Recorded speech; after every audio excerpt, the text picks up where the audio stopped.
Tapi saya sudah sampaikan, nggak usah bohong. PNS misalnya kalau nyaleg ya harus mundur. Itu semenjak 98, waktu Mega nggak jadi presiden kita bakar-bakaran. Karena saya menganut sistem hukum progresif, jadi jangan pernah yang namanya substantif dikalahkan oleh administratif. Daftar calon sementara untuk DPD itu adalah yang mendaftar itu 18. 17-nya sudah melengkapi persyaratan, karena kami mengelola adalah DPRD Provinsi Bali, itu calon totalnya 795 dari 55 kursi yang akan diperebutkan. Ya bayangin aja lah. Ya, jadi persaingannya cukup ketat dan mudah-mudahan mereka sudah siap mental. Jangan sampai nanti rumah sakit jiwa Bangli jadi bertambah karena tidak kuat mental.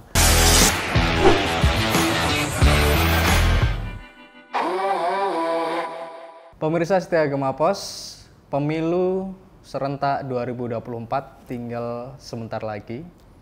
Kira-kira kurang lebih 8 bulan lagi. Lalu bagaimana persiapan KPU di daerah untuk menghadapi pemilu serentak 2024? Nah, hari ini kita sudah bersama Ketua KPU Provinsi Bali, Idewa Agung Gede Lidartawan atau Pak Agung, betul nggak Pak? Ya. Swastiastu Pak. Om Swastiastu. Nah ini kalau di Bali salamnya Swastiastu Pak ya. Ya, Pak Agung, panggilan gitu ya, Pak Agung. Ini kan 2024 pemilu serentaknya tinggal kurang lebih 8 bulan lagi. Kalau persiapannya di Provinsi Bali seperti apa Pak? Ya, jadi kalau KPU di seluruh Indonesia itu tahapannya sama, ya, karena kita serentak, ya, maka semua tahapan sudah kita lalui, mulai dari verifikasi parpol peserta pemilu, kemudian DPD kemarin dan pencalonan sudah semua. Bahkan kita sudah punya DPT sudah diterapkan. Sekarang kita berada di bagaimana melakukan pencermatan kepada teman-teman yang sudah ditetapkan DPT, tapi pada saat 14 Februari itu tidak ada di tempat, misalnya harus pergi kemana. Di situ akan ada namanya DPTB, daftar pemilih tambahan. Nah nanti itu akan pindah memilih. Nah ini sedang kita susun, mulai 2 hari yang lalu kita udah mulai susun, sehingga nanti diharapkan surat suaranya itu tidak terlalu banyak sisa di satu tempat, sementara di tempat lain yang kurang. Nah ini udah kita, dan ini H-7 sebelum pemilu itu masih boleh dilakukan. Ya, misalnya teman-teman dari Jawa yang sekolah di sini ya sekarang bisa pindah, sehingga nanti surat suaranya ya dikirim ke Bali gitu loh, terutama untuk presiden dan wakil presiden, karena begitu pindah memilih maka akan ada konsekuensi kehilangan hak pilihnya di beberapa lembaga perwakilan. Jadi itu. Kemudian kita juga sekarang sedang melakukan verifikasi hasil perbaikan bagi pencalonan. Ya, kemarin calon-calon sudah ada yang perbaikan dan lain sebagainya, persyaratannya kurang. Nah, sekarang ini diperbaiki. Nah, perbaikannya itu sudah selesai kemarin di tanggal 16 di pukul 16.00. Nah, mulai 17 ini kita sudah mulai melakukan verifikasi terhadap perbaikan yang sudah dilakukan. Ya. Nanti bulan Agustus depan tanggal 6 itu kita lakukan, baru kita akan mulai melakukan apa yang disebut dengan persiapan untuk DCS, daftar calon sementara. Nah, setelah itu baru DCS. Nah, inilah kesempatan dari warga masyarakat sekarang, silakan memberikan masukan kepada kami. Apakah ada yang memang mungkin tidak memenuhi syarat tapi dia bohong-bohong gitu misalnya, ya, mungkin lurah atau camat atau apa maju tapi dia nak mengundurkan diri. Nah, masyarakat boleh menyampaikan itu pada saat nanti DCS sudah kita umumkan. Itu pernah ada terjadi? Ada banyak, di seluruh tempat ada. Tapi kalau di Bali jarang, karena mungkin dia nggak mau bohong gitu ya. Tapi saya sudah sampaikan, nggak usah bohong. PNS misalnya kalau nyaleg ya harus mundur. Ya, kemudian ada juga yang misalnya pegawai tidak tetap atau honorer ya harus mundur. Ya, ini harus dilakukan. Kalau enggak nanti ketahuan, maka langsung akan diberhentikan oleh lembaga yang merekrutnya. Nah, setelah itu tentu kita sudah akan menyiapkan logistik. Karena DPT sudah disiapkan, maka logistik sudah.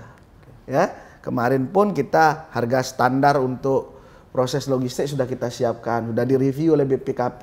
Ya.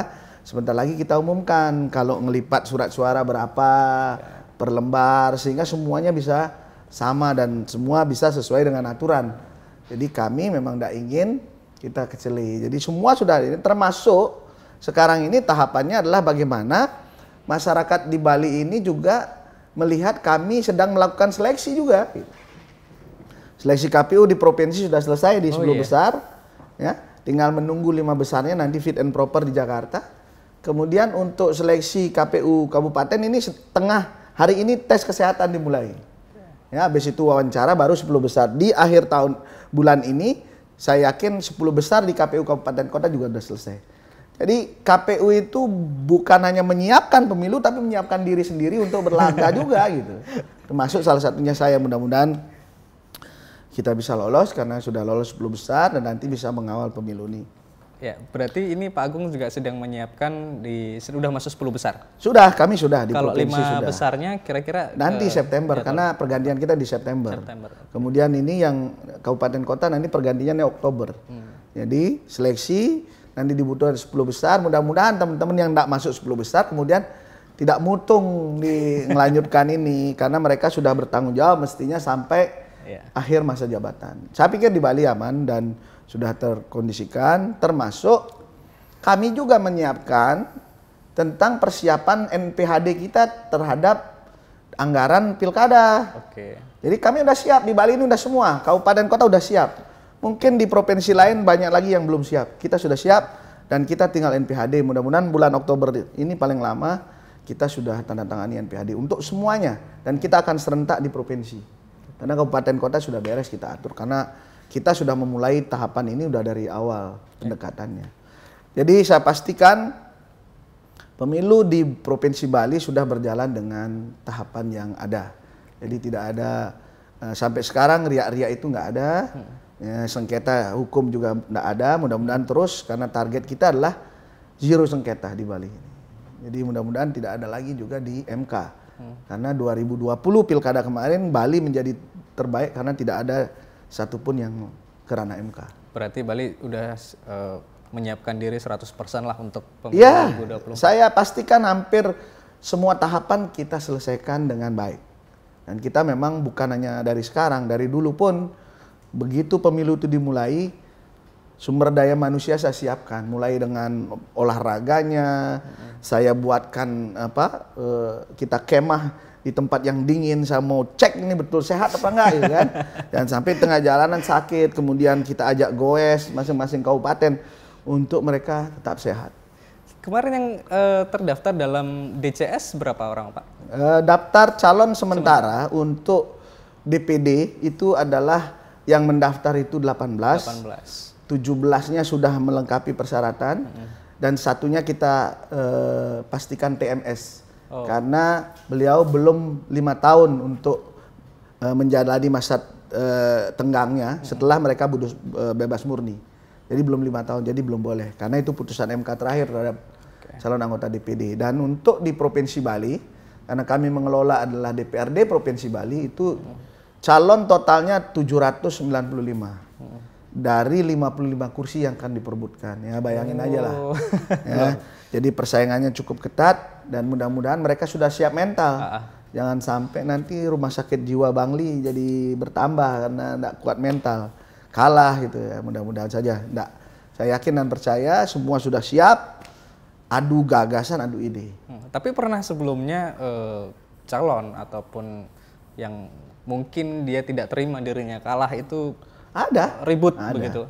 Ada tapi ributnya terbatas karena di Bali itu semenjak 98 waktu Mega nggak jadi presiden kita bakar-bakaran orang minum Jakarta kita yang mabuk di sini kan. Jadi ya itulah itu puncak terakhir dan kita sekarang aman. Ya sampai 2019 tidak ada gugatan di MK, ada satu saja yang masuk dan Denpasar tapi nggak diperiksa oleh MK, kita dimenangkan. Itu artinya kualitasnya sudah bisa dijamin. Sebelum saya yang ngambil alih KPU provinsi itu pasti ada 9, 10 MK sengketa. Karena saya menganut sistem hukum progresif, jadi jangan pernah yang namanya substantif dikalahkan oleh administratif. Ya, saya buka kota kalau memang diperlukan supaya memberikan kepastian bahwa mereka tahu bahwa kita itu penyelenggara sudah berbuat yang baik. Tapi disiapkan nggak Pak? Tetap disiapkan nggak kalau misal ada aktivitas yang mungkin di luar prediksi? Gitu? Oh, jadi kami selalu siap, semua kita siapkan. Ya anggarannya siap dengan sengketa kita siapkan, semua ke MK pun udah disiapkan. Tapi kalau bisa tidak ke MK ngapain harus ke MK? Kita selesaikan di sini. Orang MK kan tidak tahu Bali. Ngapain kita serahkan dengan orang yang tidak tahu Bali? Kita bisa selesaikan di sini. Dan masyarakat sudah tahu bahwa kerja-kerja kami bisa kami pertanggungjawabkan kepada rakyat kami. Ya, karena KPU itu bertanggung jawab bukan kepada presiden, pada DPR, tapi bertanggung jawab kepada rakyat atas kerja-kerja kami. Ya, pemirsa setia Gema Pos, untuk di Bali, kalau untuk kata Pak Agung ini memang selalu aman, apalagi di masa kepemimpinan beliau, pemilu di Bali, pilkada itu selalu aman, gitu. Tapi ya kemarin penetapan pemilih tetap Pak, DPT-nya itu berapa di seluruh Bali? Di seluruh Bali di 3 jutaan, ya 3,2 juta sekian ya, dan itu hampir 54%-nya ini milenial. Nah itu yang harus saya sudah sering sampaikan. Supaya diantisipasi. Saya mau ada terobosan penting untuk di Bali yang akan kita lakukan. Saya akan mengajak kepada orang-orang di partai politik, teman-teman ketua partai, ya udahlah nggak usah pasang baliho lagi lah. Siapa yang lihat baliho itu? Coba bayangkan. Coba Mas di jalan, lihat orang di jalan, gimana kecepatan motornya? Masih sempat noleh baliho nggak? Yang kedua, kalau di Bali semua dipasangin baliho. Pariwisata loh ini. Nanti Gunung Batur semuanya ditutup ini gimana mau lihat? Tapi tadi kita lewat masih ada beberapa. Ya, artinya kita minimal mengurangi. Saya mau mengajak besok ya. Karena coba aja dilihat di jalan ini bawa sepeda motor. Di perempatan aja saat taruh baliho. Dilihat nggak sama masyarakat? Belum tentu. Yang dilihat kalau di perempatan apa? Handphone. Kenapa nggak kita rubah paradigmanya ke digital? Misalnya bikin TikTok, bikin apa, konten-konten yang menyebabkan mereka tahu saya bisa memilih. Karena rakyat ini, anak-anak muda ini nanya ke saya, Pak Ketua, gimana saya bisa menentukan calon pilihan? Kalau yang saya lihat cuma orang yang begini aja nih, nongol di baliho. Kan saya nggak tahu siapa dia, apa yang dia lakukan. Makanya saya selalu tanyakan 2 alternatif. 1, apakah Anda setuju dipasangin baliho? Atau Anda setuju dibuatkan video pendek terhadap calon itu? Siapa calon itu? Apa yang dia lakukan? Dia pasti memilih yang nomor 2. Karena bagi mereka itu baliho nggak bisa bicara. Ya? Dan mudah-mudahan ini bisa diterima ya, sehingga program Gubernur Bali juga tentang penanganan sampah plastik ini kita bisa dorong. Karena 5 tahun yang lalu aja masih coba jalan ke Jemberana itu masih ada baliho-baliho 5 tahun yang lalu. Karena ongkos pasangnya ada, ongkos bongkar nggak punya. Jadi begitu. Ya. Dan itu hampir di 30%. DPD dan DPR kabupaten kota kemarin dan yang di kantor-kantor kita.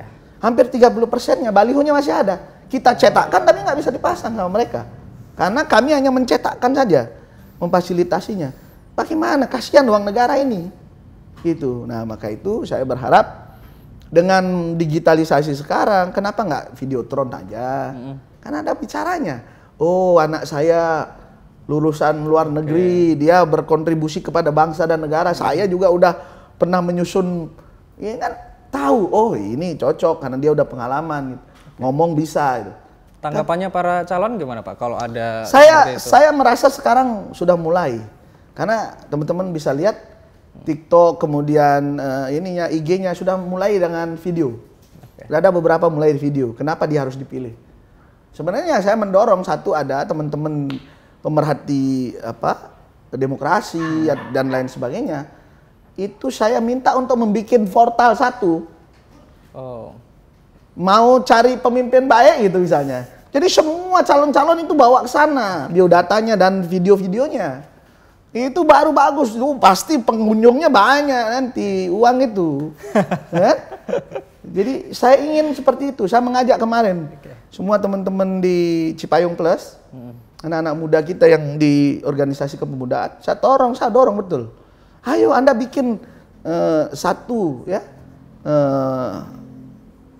kayak apa rumah, namanya? seperti rumah. Kayak gitu rumahnya pemilu gitu. Oke. Anda mau memilih calon pemimpin yang baik, di situ pasangin misalnya videonya DPR RI, videonya kabupaten, semua mintain, suruh akses ke sana, barulah orang bisa bagus, gitu loh. Karena kalau dengan baliho saya udah, itulah zaman dulu lah, itu kan sudah mungkin euforianya mereka belum kenal orang. Kalau sekarang kan dengan gadget, tinggal ketik namanya, udah shot gitu. Ketahuan ini apa belangnya, ini pernah kasus apa, pelecehan seksual apa kan tahu. Ya kan? Jauh lebih penting itu daripada euforianya. Ada pemilu ini, ada umbul-umbul spanduk. Terus inti demokrasinya mana? Masyarakat sekarang, anak-anak muda sekarang kan cerdas, ingin memilih yang bagus. Jadi ini hal. Kemudian ada beberapa terobosan yang rencana saya lakukan, yaitu membuat partisipasi perempuan lebih banyak. Kemarin 2020 saya minta satu TPS di Denpasar, itu semua penyelenggaranya perempuan. Saksinya perempuan, polisinya juga perempuan, panwasnya juga perempuan. Itu hasilnya luar biasa. Rapi hasilnya, cepat, tidak ada coretan, dan ramah kepada pemilihnya. Gila ini. Nah, maka itu saya dorong sekarang di tiap satu kecamatan di Bali, ya satu kabupaten di Bali maksud saya, itu akan ada satu TPS yang total penyelenggaranya perempuan. Penyelenggara loh, kalau pemilihnya semua laki perempuan. Penyelenggaranya dari KPPS-nya perempuan, Bawaslu-nya perempuan, saksinya saya minta ke partai semua perempuan di TPS itu. Dengan begitu banyak partisipasi ini. Karena calon-calon perempuan dia susah. Nah, mudah-mudahan dengan mengurus ini, pemilu yang cukup bagus begini, dia mulai tertarik untuk, ternyata pemilu itu nggak kotor, politik itu nggak kotor gitu kan. Tadinya penyelenggara jadi peserta. Iya, siapa tahu mereka mau kan. Sehingga tidak kekurangan kader perempuan lah partai politik. Tapi kalau itu kan tadi perempuan. Kalau untuk saudara-saudara kita yang punya kebutuhan khusus disiapkan juga? Iya, itu kan sudah. Gini lihat, dari kantor kita aja. Mas bisa lihat. Pakai kursi roda bisa. Kita sudah siapkan. Ya. Jadi fasilitas nanti pun saya arahkan seluruh TPS nggak ada di lantai 2. Kecuali yang memang secara ini memang tidak ada difabelnya. Ya kan? Semua harus di lantai 1 supaya mudah diakses dan mudah untuk membantu mereka. Termasuk saya upayakan nanti adalah sebelum pemilu itu ada sosialisasi tentang surat suara itu menggunakan huruf braille juga. Jangan sampai pada saat itu aja. Ya kan? Jadi kita yang normal aja ada spesimen surat suara kan? Betul. Apalagi yang teman-teman yang difabel mestinya jauh lebih penting mereka daripada kita. Pak Agung, kemarin soal tadi nyambung soal digitalisasi, beralih ke digital. Kemarin KPU secara nasional ada yang namanya Sipol. Nah, ada beberapa kasus di beberapa daerah terkait itu. Kalau di Bali seperti apa? Ada. Teman-teman partai politik belum tahu tujuannya membuat partai politik itu adalah mensejahterakan rakyat. Ini malah menyengsarakan rakyat. Ya, orang-orang yang PNS, KTP-nya yang entah di mana dimasukkan ini. Kan terhambat naik pangkatnya. Ya. Ini nggak benar ceritanya. Dan kita sudah telusuri dan banyak kejadian itu dan kita sudah minta kepada partai politik untuk men-take down. Jadi pencatutan. Iya, jadi itu nggak tahu lah. Mungkin di leasing mobil, ada yang pinjam kredit di koperasi, mungkin itu aja diambil KTP-nya orang. Ya, jadi ini sebenarnya nggak boleh terjadi. Parpol itu. Jadi nanti ke depan karena Sipol ini jadi berkelanjutan, nanti nggak perlu lagi mereka cari KTP lagi, kan sudah tersimpan nih data-datanya ini. Ya, tinggal diperbarui, ditambahkan gitu kan. Sama dengan Silon ini. Data-data calon ini sebenarnya sekarang sudah ada di database-nya KPU. Tinggal besok kan Anda bisa pakai ini. Karena akses Silon ini boleh dari parpol. Kan bisa ambil besok, nggak lagi carikan begini, KTP-nya nggak ada dan lain sebagainya. Ya, sebenarnya kita di KPU ini mendorong supaya partai-partai itu lebih ke arah modern lah. Arsipnya, filing sistemnya bagus. Nah, sehingga nggak kayak kemarin-kemarin ini. Daftar di hari H, jam 23.59 nggak bawa apa-apa. Dia tungguin di sana sampai kita jam 4 nungguin mereka datang kan. Karena harus difasilitasi. Ini terlalu lunak. Sekarang ini udah terlalu lunak untuk partai. Semestinya mereka itu harus lebih baik sekarang. Lebih prepare. Ya, gitu, karena kita sudah berapa kali ya pemilu. Karena saya kan sudah dari 2003 saya jadi penyelenggara sampai sekarang 2023 udah 20 tahun. Tidak terlalu banyak signifikan perubahannya. Mestinya harus 20 tahun itu sudah 4 kali ya pemilu kan. Betul. Sudah 3 kali pemilu, pilkada juga banyak kan, jadi lebih baik mestinya. Oke. Pak Agung, lagi tadi agak balik sedikit lagi soal tadi DPT kita 3 jutaan lebih itu.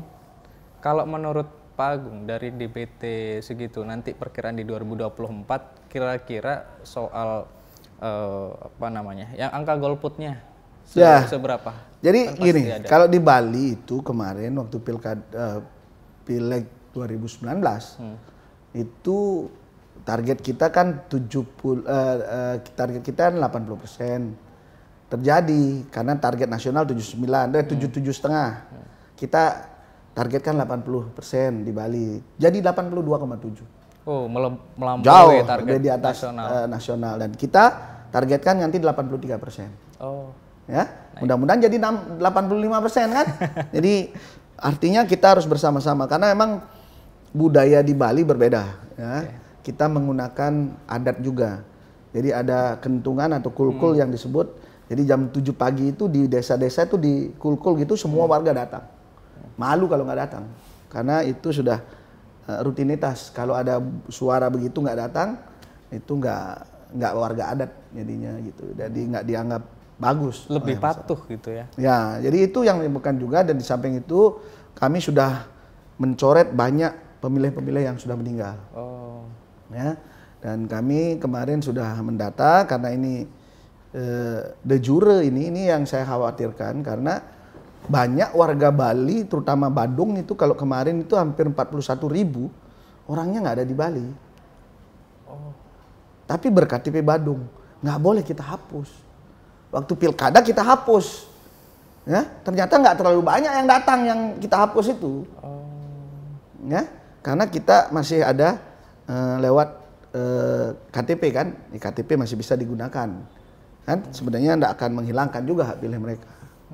Jadi saya khawatir itu saja, mudah-mudahan besok itu mereka semua pindah memilih, ya kan ini sedang pindah memilih di mana mereka berada sehingga kita bisa pindahkan data pemilih di sini itu kemana gitu, ya sehingga nanti nggak membebani untuk golputnya. Betul. Golput itu kan bisa berarti memang dia nggak datang karena tidak ada di Bali, bukan hanya sengaja memang bener ingin nggak datang, gitu kan. Berarti targetnya 85%. 83%. 83%. Ya, mudah-mudahan nyampe di atas itu. Di atas itu. Ya. Kalau aktivitas selama ini kan pasti apalagi dengan kondisi Bali kan, itu banyak pasti kebutuhan. Kalau di Provinsi Bali anggaran untuk pemilu tahun 2024 sama 2019 itu ada perubahan nggak Pak? Ya ada perubahan sedikit dengan honorarium aja. Ya wajar lah. Ya 5 tahun masa mereka sama dengan 5 tahun yang lalu. Sementara mereka kerja mereka beban berat. Ya berat bebannya. Jadi untuk yang lain saya pikir nggak terlalu jauh. Dan percayalah yang namanya dana pemilu itu tidak akan masuk ke hal-hal yang negatif di korupsi atau lain sebagainya. Karena dana pemilu itu sebenarnya penggerak ekonomi lokal. Ya, banyak orang yang dapat uang. Ribuan penyelenggara akan dapat uang. Kemudian surat suara kemana? Nanti kan surat suara harganya misalnya 50 juta. Sekarang kita jual jadi 45 juta karena udah bekas. Ya cuma hilang itu aja. Yang lainnya semua ke rakyat. Konsumsi ke rakyat, ya enggak? Ya beli-beli apa juga ke rakyat juga. Jadi saya pikir nggak usah khawatir dana pemilu itu. Tapi kalau untuk 2024 ini berapa anggarannya, Pak? Saya nggak tahu rincian ini ya, karena itu RI. Tapi secara global kita dibantu 76,6 triliun seluruh Indonesia kan. Kalau untuk Bali enggak? Untuk Bali nggak bisa kita ini, karena itu tergantung tahapannya. Nanti baru kita dikirimkan uang. Tapi yang jelas dana itu pasti cukup untuk semua kita di Bali. Dan kalau di Bali ini, kalau tadi Pak Pak Agung bilangnya aman terus, tapi pasti adalah daerah-daerah tertentu atau tempat-tempat tertentu yang mungkin diprediksi ini akan agak panas seperti itu. Kalau di Bali di mana Pak? Daerah-daerah mana nih? Dari pengalaman saya 2019 kayaknya sudah hampir semua rata-rata. Tergantung penyelenggaranya. Kalau penyelenggaranya udah independen netral nggak bakalan terjadi. Itu ya, makanya saya dorong teman-teman penyelenggara ini yang baik-baik nanti lulus, mudah-mudahan aja Jakarta milihnya yang baik-baik gitu kan. Jadi takutnya like and dislike-nya tinggi, itu yang kita takutin. Kalau saya sangat concern kepada orang-orang yang memang berjenjang dari bawah, PPK, PPS jadi naik jadi KPU kabupaten, kabupaten jadi provinsi, sehingga ini yang namanya pemilu yang begitu kompleks permasalahannya bisa ditata ya. Sebenarnya hampir terjadi masalah, tapi karena pendekatan kita bagus ya. Kemarin yang tidak ditetapkan, di-TMS-kan, kan bisa aja mereka mengadu ke sana kemari, kita enggak. Karena kita berikan pembelajaran yang bagus. Ini kalau Anda memang ada aturan begini ya enggak bisa. Kalau Anda ngamuk, Anda ini berarti Anda pasti akan drop di mata masyarakat. Jadi kesan-kesan itu sudah bisa diterima, ditangkap oleh masyarakat kita karena pengalaman kemarin. Pendekatan persuasif ya. Kemudian juga saya membuka kotak di tingkat kabupaten gitu yang mestinya nggak boleh. Itu membantu saya untuk meyakinkan masyarakat bahwa sebenarnya KPU nggak ada yang aneh-aneh. Sehingga mereka percaya hasilnya. Sampai di provinsi saya kemarin waktu 2019, di provinsi pun ada yang masih teriak-teriak, saya ini kayaknya polanya sama. Kalau polanya sama, saya dong mempolakan. Saya bilang, sini. Ambil 3 dari yang Anda sebut ini, tolong tunjuk mana yang saya buka. Tidak ada satu pasal pun, ayat pun yang boleh membuka kotak di rekap provinsi. Saya lakukan. Ini yang saya bilang, substantif nggak boleh dikalahkan oleh administratif. Kita buka, dan ternyata apa yang kita buat benar apa adanya. Selesai. Nggak ada lagi bilang, setan, hantu, jin yang ngabisin suaranya. Saya penakluknya, saya bilang gitu. Ya, sehingga mereka percaya, oh saya kalah memang kalah. Gitu. Nggak ada dimain-mainin lah penyelenggara. Ini buktinya, Anda ngobrol itu saya bukakan ternyata apa yang kita buat sama dengan hasilnya. Jadi itu yang membuat teman-teman mungkin merasa percaya dengan kita. Mudah-mudahan aja saya bisa mengawal lagi. Karena September saya harus akhir masa jabatan dan masih ada fit mudah-mudahan and proper lanjut lagi. Mudah-mudahan saja. Dan saya kalaupun berlanjut ada satu hal yang ingin saya lakukan dengan pendidikan politik kepada masyarakat. Saya ingin bawa awal kampanye, pembukaan kampanye itu di mall. Saya bikinkan di mall besar, saya bikinkan stand untuk partai politik selama 2 atau 3 hari di awal. Ada untuk partai politik ada 18 tambah DPD 18, mereka boleh di sana. Saya datengin mahasiswa apapun ya, warga masyarakat, saya bikinin jadwal untuk kampanye. Partai A 1 orang siapa jurkamnya silahkan. Sekian menit, ini sekian menit. Datang. Di situ baru esensi demokrasi ada. Kalau hanya kita pasang baliho di jalan nggak ada yang mau. Nggak mau dengar kita. Ya. Nah, kalau di situ kemarin saya buat karena di lapangan mungkin panas, skincare mahal sekarang kan. Jadi nggak ada yang datang, sedikit yang datang. Mungkin saya bawa ke mall karena orang pada seneng nge-mall kan. Nah, kita coba. Mudah-mudahan pihak mall mau. Karena kan datang banyak orang. Jangan mahal-mahal ngasih sewa di sana kan, itu bila perlu free dong untuk rakyat kan. Nah, nanti saya coba. Ini satu terobosan di Bali yang mungkin saya lakukan, sebelumnya saya lakukan juga. Ya, mudah-mudahan ini akan meningkatkan kualitas daripada calon-calon yang terpilih tadi. Tapi kalau hubungannya KPU dengan pemerintah daerah seperti apa? Kadang kan ada nih KPU dengan pemerintah kadang sering gontok-gontokan gitu. Saya sangat salut pemerintah daerah sini luar biasa. Ini pilkada yang belum teman-teman di provinsi lain sudah belum selesai masih ngurus SK gubernurnya tentang sharing anggaran, kita udah mau NPHD. Untuk jadi pilkada. supportnya, jadi untuk pilkada kan harus tahun ini anggarannya.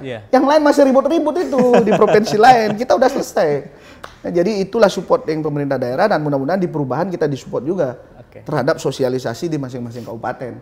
Mungkin Kesbangpol lebih banyak berperan sehingga bisa jauh lebih baik. Kemarin untuk pilkada itu rencana anggarannya berapa Pak yang di kita di 157 miliar. Semua PPK PPS biayanya ditanggung sama kita. Oh, oke. PPK PPS loh. Ya. Yang lainnya tanggung masing-masing. Oke. Jadi hampir 40% biaya di masing-masing kabupaten kota kita udah tanggung. Karena PPK PPS lumayan tuh. Ya, biayanya, honornya. Saya pikir itu. Mungkin pernah dulu ada soal apa ya, petugas PPK PPS yang kelelahan hingga jatuh korban. Kalau di Bali seperti apa? Ada upaya penanggulangan? Ya, ada di Bali, ada cuman sedikit, nggak banyak ya. Sebenarnya mungkin dari tahun dulu sekali mungkin tetap aja ada yang meninggal ya. Karena namanya juga Indonesia, sekian dari Sabang Merauke kan.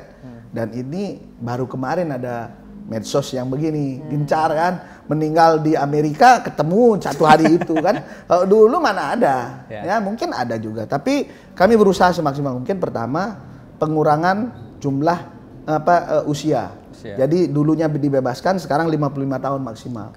Dan harus dicek kesehatannya, tidak bawa komorbid. Kalau yang gula, jantung itu enggak boleh lah. Ya. Kemudian berikutnya kami sudah simulasi kemarin di Kutai. Ya. Kita akan membuat 2 panel waktu penghitungannya. Panel A yang sebelah itu adalah menghitung presiden dengan DPD. Panel B itu menghitung DPRD, DPR RI, DPRD provinsi dan kabupaten berturut-turut itu. Sehingga tidak waktunya tidak 1 sampai 5, tapi 1 sampai 3. Ini udah yang 2 udah selesai. Jadi jauh lebih irit dalam rangka memanfaatkan waktu. Mungkin jam 11 sudah selesai, jam 10 sudah selesai. Nah, ini upaya kita. Dan juga memberikan santunan kepada mereka. Ya, supaya lebih confident bekerja. Ya, mudah-mudahan dengan pembatasan usia juga, komorbid tidak ada, kemudian COVID juga tidak ada, karena anggaran COVID sudah kita kembalikan. Iya, betul. Udah selesai sekarang. Ya, terakhir Pak Agung, ini untuk mungkin pemilih, para pemilih yang ada di Bali atau mungkin di seluruh Nusantara. Ya, baik. Jadi kepada seluruh pemilih yang ada di Nusantara, tanggal 14 Februari kalau saya tanya kepada anak-anak muda selalu bilang Valentine. Maka di Bali itu kita buat tagline, menuju pemilu penuh kasih sayang. Ya. Menuju pemilu kasih sayang itu saya harapkan masyarakat, terutama ini anak-anak muda, silakan datang ke TPS. Semua masyarakat harus datang ke TPS. Sayangi bangsa dan negara ini dengan datang ke TPS.